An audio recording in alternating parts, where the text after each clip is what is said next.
As the man screamed in the rain, no one spoke. But he stepped forward not to save them, but to give them a way out, like the video subscribe to the channel. Because some stories don't need loud endings, just someone brave enough to stay at the right moment. His grip on her wrist was too tight enough to make the spoon drop onto the plate with a sharp clang no one in the diner noticed. The server was bringing menus. A kid at the next table was glued to a phone. Soft jazz hummed lazily through the air.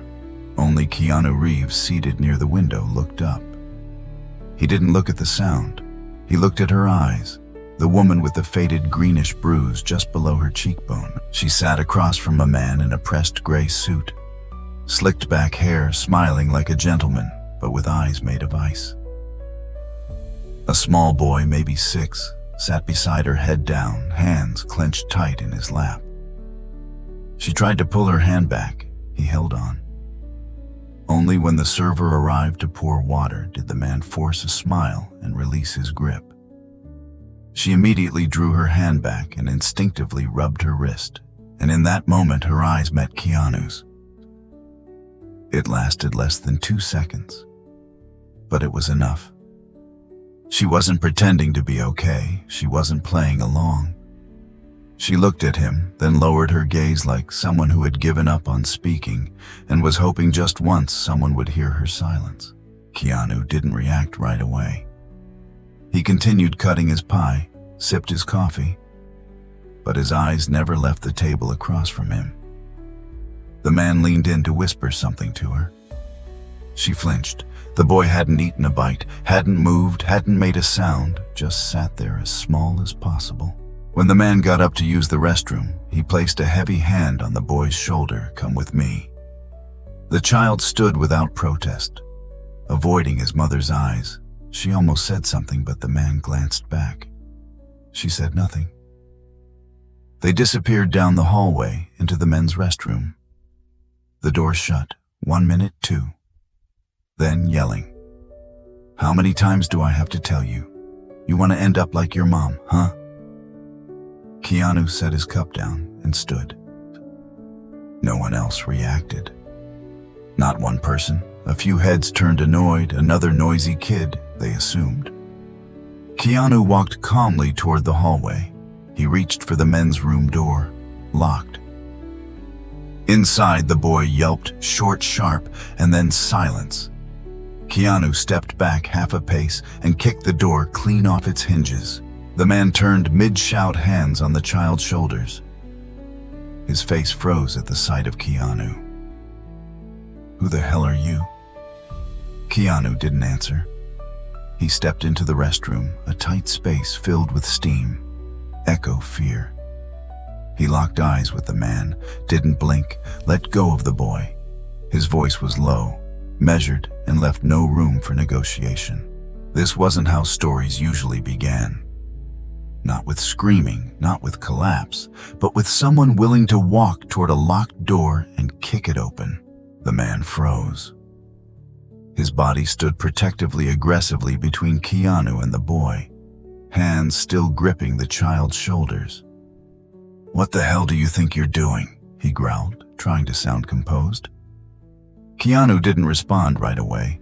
His eyes weren't on the man. They were on the boy. "You okay, kid?" His voice was low, steady. The boy didn't speak, but he gave a small nod, just enough to be seen. Most people would have missed it, but Keanu saw it. This child was not okay. The man snapped again. "Get out, this is family business." Now Keanu turned his gaze toward him. No anger, no intimidation, just the eyes of someone who's seen enough to know family business isn't a free pass to hurt someone. No family business justifies a kid being screamed at in a locked restroom. The man stepped forward, puffing his chest. "I'm his father. You don't know what the hell's going on here." Keanu didn't move. He spoke clearly. "You're his father. That doesn't make you right. And it doesn't mean he should be this scared to look up at you." The man clenched his fists, voice rising. Who are you supposed to be? Some actor, another wannabe hero. Keanu didn't take the bait. He stepped forward just one step. Now they were half a meter apart. I'm the guy standing between you and a scared kid. And if that bothers you, maybe you need to ask yourself why. The silence that followed hit like a hammer. No dripping faucet, no footsteps outside. Just the boy's breathing, short, tight, and his eyes slowly rising from the floor. To Keanu.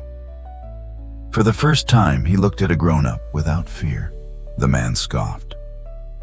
What you gonna save her? Save him.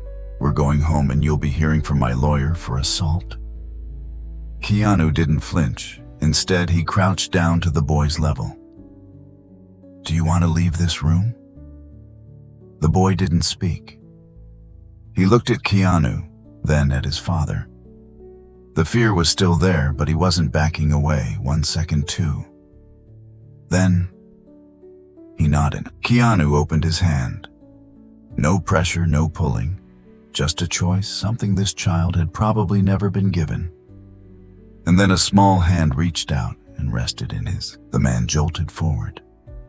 Keanu turned now between them again, this time his voice sharp and calm, but commanding.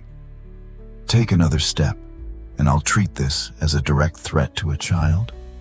I will call the police, and I will testify. The man stepped back. Not because he feared Keanu, but because he realized he no longer controlled the room. Keanu walked the boy out of the restroom. At their table, the mother stood frozen. Her hands gripped the edge of the table, knuckles white, face pale. When she saw her son walk out hand in hand with a stranger, tears streamed down her face. Not because she was broken, but because for the first time, she saw her son no longer bow his head. The mother froze when she saw Keanu walk out of the restroom. Her son by his side, she didn't run to them. She didn't shout. She didn't collapse. She just stood still, like her body couldn't quite process what was happening, or perhaps had grown too used to being ignored to believe it was real. The man came out seconds later, his face pale, the fake confidence gone, replaced with seething rage. He shouted, "Give me back my son. Tell him to come here." Keanu stepped slightly in front of the boy. His posture was still calm, but his presence blocked every inch of space. "One more step," he said, "and you stay here until the police arrive." The woman turned to Keanu for the first time, truly seeing him. Then she turned back to the man and didn't move. That moment froze the entire diner. A server stopped mid-step.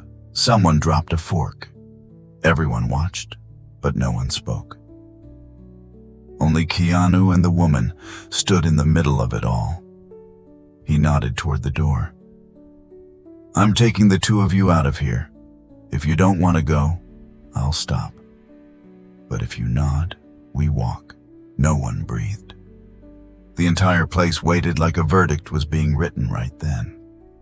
She looked at her son, his small hand still gripping Keanu's. Then she looked at her own wrist, where the old bruises hadn't yet faded, and she nodded. Barely, but to Keanu, it was louder than a scream. The man erupted, "You're all going to regret this. You'll see. She always comes back." Keanu didn't respond. He turned, guiding the boy, and the woman followed behind. They walked through the diner like a slow procession, past people frozen over half-finished meals, past wide eyes and closed mouths. No one moved, no one helped, but no one stopped them either. Outside in the parking lot, Keanu asked gently, "Do you have somewhere safe to go?" She shook her head, her voice cracked.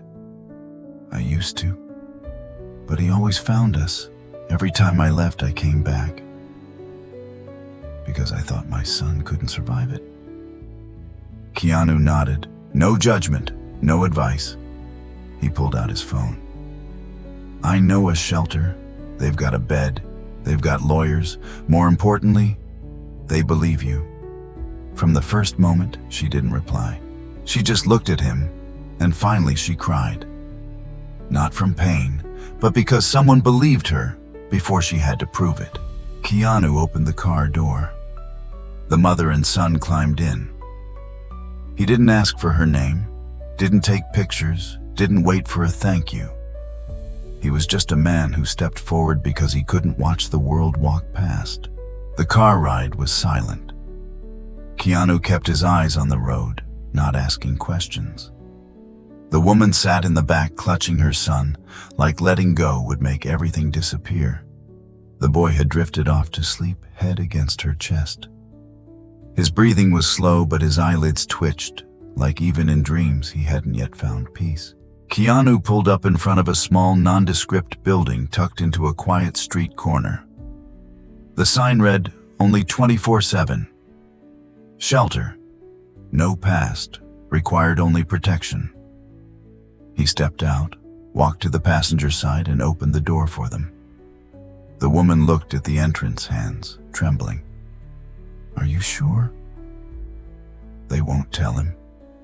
Keanu's reply was soft. "I'm sure. They've been doing this longer than I've been alive." Inside, an older woman greeted them. Her face was kind, not pitying, just welcoming, like she was saying without words, "You're not late, you're right on time." She didn't ask who they were. She didn't ask what had happened. She just said, "Your room is ready tomorrow.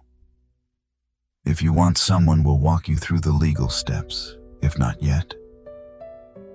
We have time." Keanu gave her a nod, then turned to the woman. "I can leave now if you want." She shook her head, then nodded, then shook it again. "I don't know what to do. If I talk, he'll come after me if I stay quiet. I help him keep hurting us." Keanu didn't offer advice, didn't inspire. He said only this: silence is where he lives.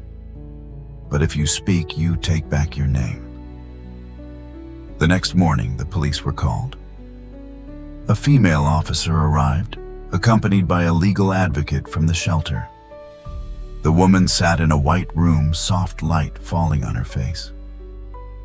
Her son played quietly nearby, drawing with colored pencils. She had never been in a police station, never written a report, never stood up. And today, her hand held a pen. A blank form sat in front of her. Title statement of record. She looked at Keanu, sitting quietly in the corner. He didn't speak, just nodded. She took a deep breath, set the pen to paper, and wrote, "My name is..." A simple name, not famous, not powerful. But for the first time, it was written by her hand, not in an apology note, not on a hospital admission. For the first time, her name belonged to a story she was telling. The first formal interview with the police took place in a small white room, no one-way mirrors. No cold interrogation lights, just a plain wooden table, 2 chairs, and a voice recorder in the center. The woman sat on one side, across from her, a female officer who didn't rush. She placed her hand gently on the file folder in front of her. "We'll begin when you're ready," Than Mai nodded. Her hands trembled slightly, but today, she didn't run. "Full name." She took a breath. "My name is Than Mai, a simple name once mispronounced. Forgotten, yelled with cruelty, but today it was entered into an official document with no judgment and no disbelief. "Miss Than Mai," the officer said back. No abbreviation, no error, and that alone almost made her cry. "Were you threatened within the last 72 hours? "Yes." "Do you want to file a restraining order?" "Yes." For the first time, she answered these questions without apologizing for still being alive. Outside in the hallway, Keanu waited. A legal advocate from the shelter sat beside him, laptop open. "Would you like to be listed as a witness?" they asked. Keanu shook his head. I don't need my name on anything, as long as she's heard, believed, and no one shoves her back into the dark. I'm good. The advocate nodded. No more questions. When Than Mai stepped out of the interview room, her eyes met Keanu's. For the first time since all of this began, she didn't look down. She stood tall, her hands still cold, her eyes still wet, but she was no longer the shadow next to someone else. She walked up to him, didn't thank him, didn't cry. She simply said, "Thank you for not saving me, but for letting me stand." Keanu nodded, no smile. "Just, you were the first one to write your name. I just handed you the pen." That night, Than Mai and her son moved into a different unit, more secure, more discreet. With lawyers tracking the case, no one asked for more details. No one had to say, "Be strong," because from that day forward, she had started rewriting her story, in her name and in her voice. The arrest happened on a Tuesday afternoon. The police knocked on the door of the apartment where the abusive husband was staying temporarily. He opened it, thinking it was a delivery. And just seconds later, the hands that had so often gripped hair, slapped cheeks, tightened around a neck, were twisted behind his back and cuffed. No resistance, no escape scene, only one final sentence before he was taken away. She won't dare speak, but she had spoken. With her voice, with paperwork, with medical reports, photos of bruises spanning years, once ignored now gathered like pieces of a long-buried truth, with grainy diner security footage showing him yelling at his son. With the testimony of Keanu, the only one who stepped into that restroom and pulled the truth out of the dark. Keanu didn't attend the arrest. He didn't go to the hearing. His name wasn't on the transcripts. He sat a few blocks away on a park bench watching the little boy run circles around the playground. The mother sat beside him. She didn't speak. She just breathed. For the first time in years, breathed without fearing the door slamming behind her. "I didn't think things would feel lighter this fast," she said softly. Keanu was quiet for a moment, then replied, "It's not lighter. It's just not sitting on your shoulders alone anymore." She nodded, but her eyes drifted far beyond the swings. "You know," she continued, "I used to fantasize about him being arrested. But when it really happened, all I felt was empty." Keanu wasn't surprised. He didn't offer platitudes, he said, because what he took can't be returned with a prison sentence. She turned to him as if he had just voiced the one thing no one else had dared to say. "I don't want to forgive him, but I don't want to keep carrying him inside me either." Keanu nodded. "Then don't forgive, don't hate. Forgive. Just walk forward without taking him with you." The boy ran up to them, handed his mother a little leaf, then dashed back to the playground. She watched him go this time, without the fear of someone calling him back inside, without the dread of a hand snatching him by the wrist. She turned back to Keanu. "If you hadn't kicked that door open that night, I don't know when I would have dared to step out." Keanu looked at her, then at the child. "I didn't kick the door because I knew what was behind it. I kicked it because I couldn't stand outside anymore, that's all." As the sun dipped behind the buildings, Keanu stood up. "I'm leaving the city tomorrow." "Is there anyone you want me to update?" she asked. "No. Just knowing you and your son can breathe now. That's enough for me." Keanu walked away, never looking back. He didn't leave a phone number. He didn't ask to keep in touch. It was as if everything he had done from the very start wasn't meant to leave a mark, but to erase the weight that others were too afraid to touch. Than Mai's son is named Nam. He's 6. The kind of boy who sits quietly beside his mother, never asking much, never crying, never laughing too loudly. People called him well-behaved because he never raised his voice, never argued, never caused trouble. But no one ever asked, why would a 6-year-old be that quiet? Nam had learned to listen to his father's footsteps, to tell them apart, the tired ones, the drunk ones, the ones that meant a storm was coming. He knew when to hide behind his mother, when her only answer would be a tiny shake of the head and eyes fixed on the floor. And then came that night.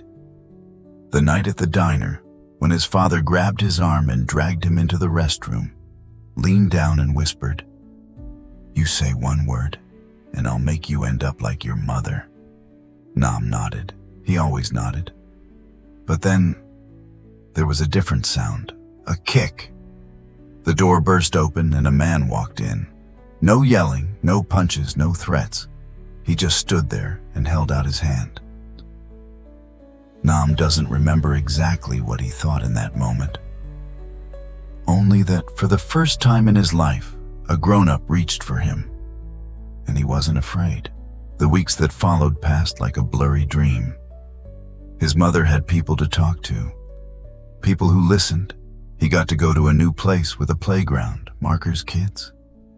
But Nam still stayed quiet because in his head, a small voice still whispered, "If I talk, will it hurt?" One day, his teacher gave the class a drawing assignment. Draw the person who makes you feel safest. Nam didn't draw his mother. He didn't draw his new teacher. He drew a man in a long coat wearing a beanie standing between two people. Behind him, a boy and his mother. In front of him, a broken door bent off its hinges. The teacher asked, "Who's this?" Nam whispered. He didn't fight anyone, he just stood there and didn't leave. That night, his mother looked at the drawing. She was silent for a long time. Then she pulled Nam into her arms without saying a word. She didn't have to, because she knew this was the first time her son had told a story his way. And for the first time in Nam's mind, a grown man wasn't tied to fear. That night, after Nam had fallen asleep in their new room, Thanmai sat alone in the small kitchen.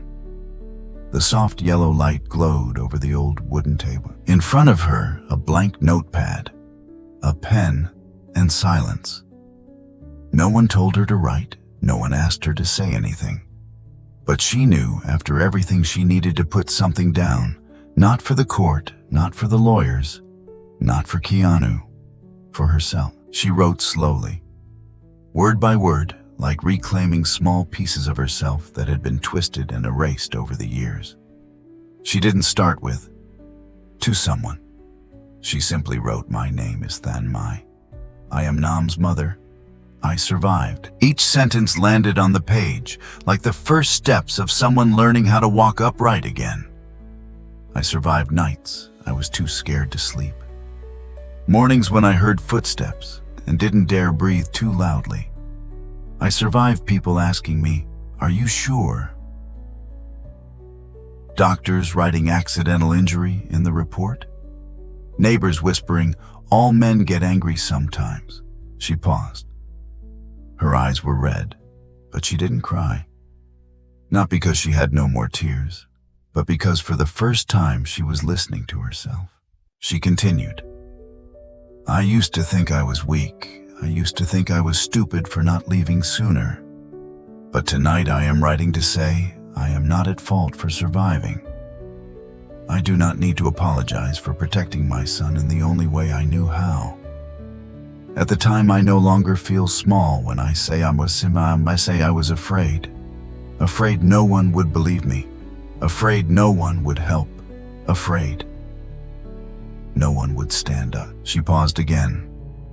Then, for the first time ever, she wrote something she had never dared to say before.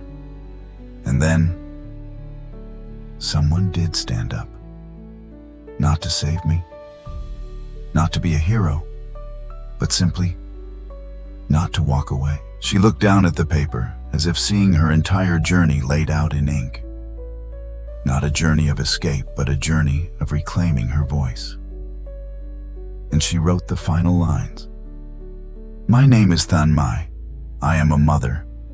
I am a survivor, and I am living, truly living." She folded the page. Didn't place it in an envelope, didn't address it. She simply slid it into a drawer next to her son's milk box because it didn't need to be sent. Didn't need to be shared, just knowing she had written it was enough. 2 weeks after Keanu left the city, he stopped in a quiet seaside town. No one recognized him, and he didn't need them to. He had coffee every morning at a small corner cafe, read yesterday's newspapers, and sat in stillness, staring out the window like he was waiting for something, though even he wasn't sure what. One morning, the waitress walked over with an envelope in her hand. "Someone asked me to give this to you." He looked at it. No name, no return address, just a single folded sheet of paper. On the front, handwritten, "Not a thank you, just so you'd know." Keanu opened it. He recognized the handwriting instantly. The script of someone who once trembled, writing her own name. Someone who used to fear each word might betray her, expose her, condemn her. But now, the letters were steady, aligned, honest. It was Than Mai's letter, the one she never sent to anyone, but somehow had found its way to exactly the right person. He read slowly. "Every word I am Than Mai. I am Nam's mother. I survived, down to the final line. And I am living, truly living." Keanu folded the letter carefully and placed it on the table. He didn't smile, he didn't sigh. Only his eyes looked beyond the glass, far past the street. He didn't need to write back. Didn't need to return. Didn't need to know what happened next. Because if she had written this, then she didn't need saving anymore. She was living fully. The waitress leaned in and asked gently, "Old friend of yours?" Keanu looked at her for a moment, then replied, "No. Just someone I met." At the exact right moment, outside the sun rose quietly. Waves curled against the sand like they did every morning. And in a place no one paid attention to, a letter with no sender had reached the one person who needed no reply. Not every encounter is meant to last. Some happen only so one person can keep walking forward without needing to look back. No one really knows what happened to Than Mai and her son after that. There were no articles, no exclusive interviews, no viral posts, only a few people who had once crossed paths with them, sometimes saying, "There was a woman with a child who left home one night. A man helped them, and then no one saw them again." But strangely, after that story, small things began to change. A neighborhood diner put up a small sign at the counter. "We don't discriminate. If you need help, just say, 'I'd like a cup of warm water.'" A rideshare driver who had once taken Than Mai to the shelter now donates 1% of his monthly income to a women's protection fund without ever sharing his name. A teacher who once saw Nam's drawing now keeps a new poster in her classroom. Kind people don't need to stand out. No one put Keanu's picture on the wall. No one printed Than Mai's face on a shirt. But one by one, people started living differently. A barista noticed a nervous woman sitting alone. Without a word, they placed a small note next to her drink. "If you need help, I'll call." A child saw another being bullied at recess, and for the first time, instead of staying silent, walked over and stood beside them. Not to fight, not to shout, just to stand. People stopped talking about that story. They didn't need to, because it wasn't a story anymore. It had become part of how the world breathed, like morning light, like passing cars, like how humans should treat one another without needing a reason. In a quiet corner of a small park, someone once asked, "Do you think that story really changed anything?" An older man sitting nearby sipping his tea replied, "It didn't change the world. It just made a few people pause, and sometimes that's enough. Not all good acts get retold, but sometimes they live on, not through mouths that repeat them, but through hands that carry them forward." I was sitting 3 tables away. It was a weeknight. I was having dinner alone. I was scrolling on my phone when I heard it, a soft metallic clink. A spoon dropping onto a plate. I didn't look up, like everyone else. A few minutes later, a muffled shout came from the restroom hallway. I remember hearing it, but I didn't move, not because I was cruel, but because I thought someone else will do something. Then came another sound, a sharp kick, the crash of a door flying open. I looked up, and for the first time, I saw him. The man in the beanie, standing between an angry father and a small boy. He didn't yell, didn't make a scene. He just stood there, said something I couldn't hear what, and held out his hand. What I can't forget is this. The child took his hand immediately. I saw everything. I watched them walk out of the restroom. The mother was trembling, the boy holding tight to the hand of a stranger, and the entire diner fell completely silent, like we were all playing roles in a script we'd memorized too well. The role of bystander. I was part of that silence. I remember lowering my eyes, finishing my meal quietly, not looking at them as they passed, not saying a word when the man yelled across the room. I didn't do anything except wait for it to pass. I don't know how long I carried that silence. Maybe a few days, maybe years. But every time I saw a child stare at the floor, I saw that boy's eyes. Every time I heard news of domestic violence, I remembered the table where I had sat still. And every time I saw someone help a stranger, I thought I wish I had stood up that night. I'm not writing this to retell someone else's story. I'm writing this to remind myself. Next time I see someone afraid, I won't look away.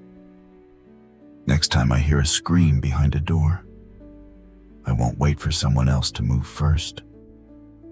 If there's a chance, any chance to stand beside someone hurting, I'll walk toward them, not to be a hero, not to be seen, just because I no longer want to be the person at the next table again. Some stories aren't written to be remembered. They're written so they won't happen again. There was no dramatic ending. No plaque hung at the diner marking what happened that night. No street renamed, no documentary made, and maybe that's how it should be. Because the most courageous acts, the quietest kindness, don't need to be remembered. They just need to be continued. A child drew the first picture in his life where the adult didn't scare him. A mother wrote a letter never meant to be sent, just to forgive herself.